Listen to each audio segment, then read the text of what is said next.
This is the Northwest Tank Line Super Bowl show coming to you from Radio Row, our 23rd season. Well, our 23rd appearance at the big game this year at Super Bowl LVIII. Kansas City Chiefs taking on the San Francisco 49ers. It's the Moj, Bob Marjanovic. Our next guest knows about the Super Bowl. He was a Super Bowl 50 champion, the one and only TJ Ward. TJ, welcome. Hey, how's it going? You know what? I always say football is a small world, and I like kind of connecting the dots. You went to Oregon, right? Being from Canada, Vancouver. Jeremiah Mazzoli still kicking around. He's had a lot of tough breaks the last couple of years, literally and figuratively. Jeremiah Johnson, who you had in Oregon, was a running back with us in BC. I mean, LeGarrette Blount, everybody knows, right? So you had a pretty connected Oregon team then. Yeah, man, we had some players on that team, man. We probably had about 10, 15 NFL guys. Yeah. Jeremiah's still kicking. I think he's living in Seattle now, if I'm not mistaken. I might be wrong. Yeah, he is. Yeah. He's a good dude. Well, he played running back for us for a couple of years in BC. I think he's back in Oregon. He might be. Yeah, I know he's in the Northwest. Yeah. Great guy. My favorite Jeremiah Johnson story was our flight got delayed in Montreal after a game, mechanical issues, our charter did, and we're on the plane kind of waiting. And he comes out and he starts serving people the trays and stuff, right? He's like acting like a steward, right, and serving. He was just big, always had that big smile on his face, always happy and sweet feet. Yeah, just a great dude. Tell us a little bit about what you're doing at Radio Row Player Above Sports Group. Player Above Sports Group is my full-fledged sports agency representing football and basketball players, management, and PR, all of the above.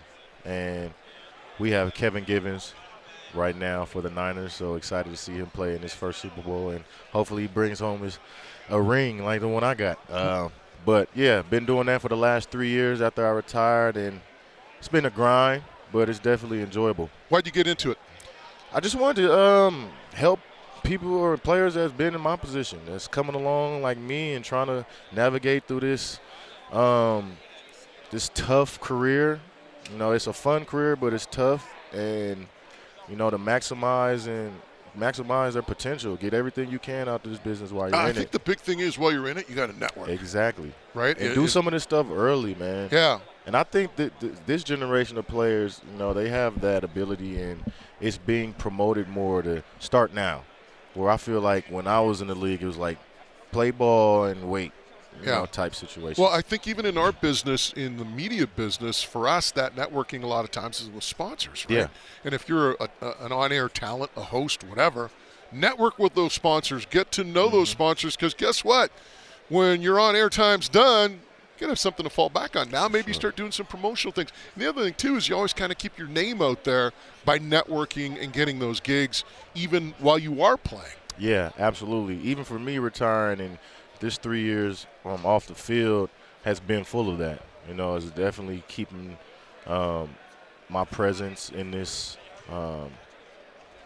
game alive and being at events yearly.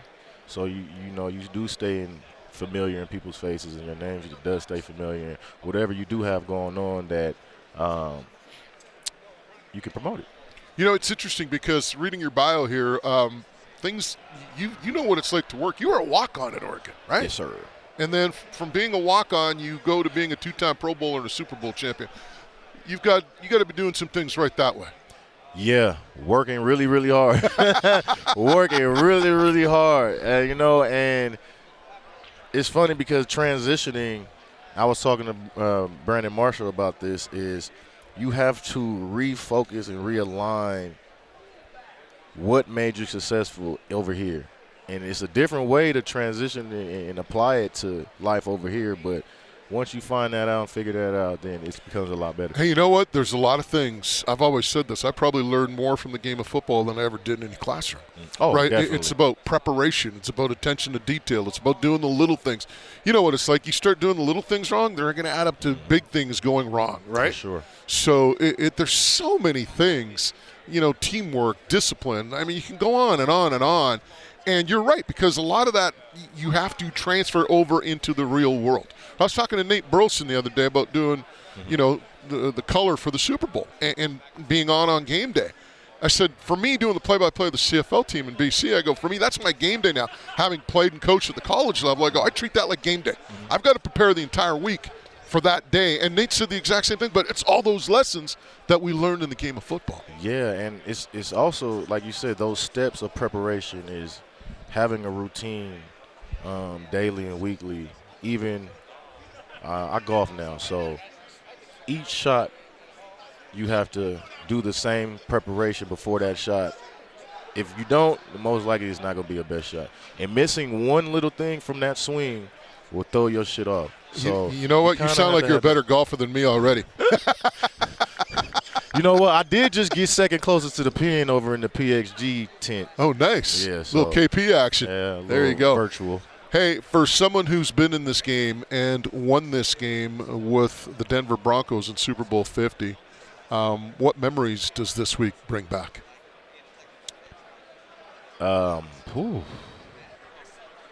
It's confetti.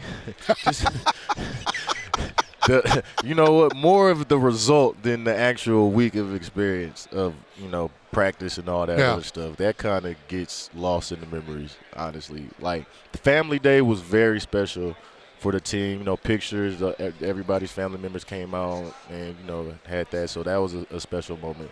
But just winning, being a champion at the end of the day, that bus, the flight home, the flight home from San Francisco was crazy.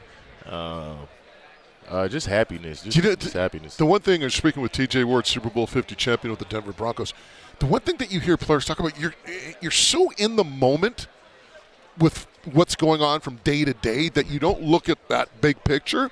But once you do win that championship, all of a sudden, like you said, those emotions, like you talked about confetti, I'm sure guys are, you're thinking about your teammates, you're thinking about your parents, you're thinking about your siblings, all of that, right? All that just comes flooding into the equation as soon as that clock hits zero. Yeah, because we all have these amazing stories of how we got to be pros. Yeah.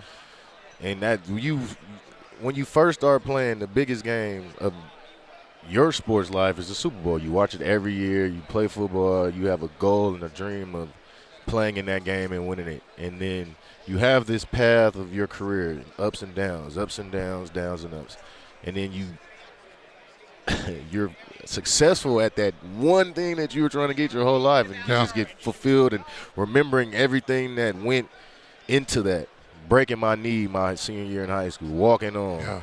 Not playing in college until my junior year because of injuries.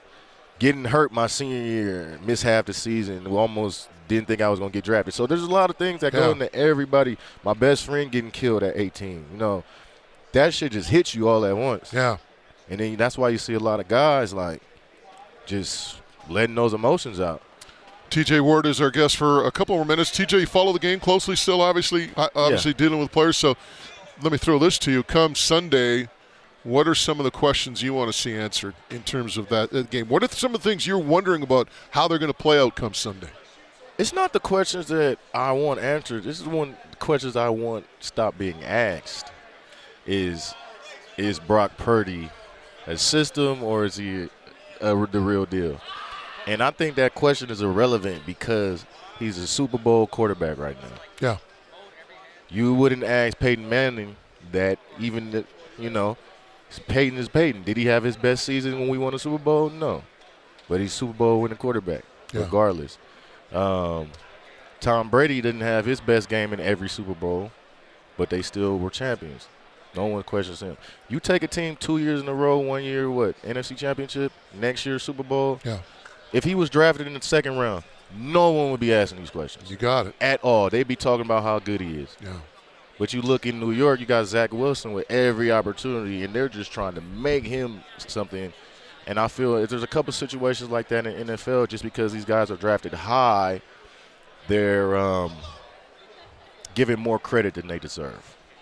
Given more rope, too. That, too. Oh, man. Rope is long as long as Mississippi.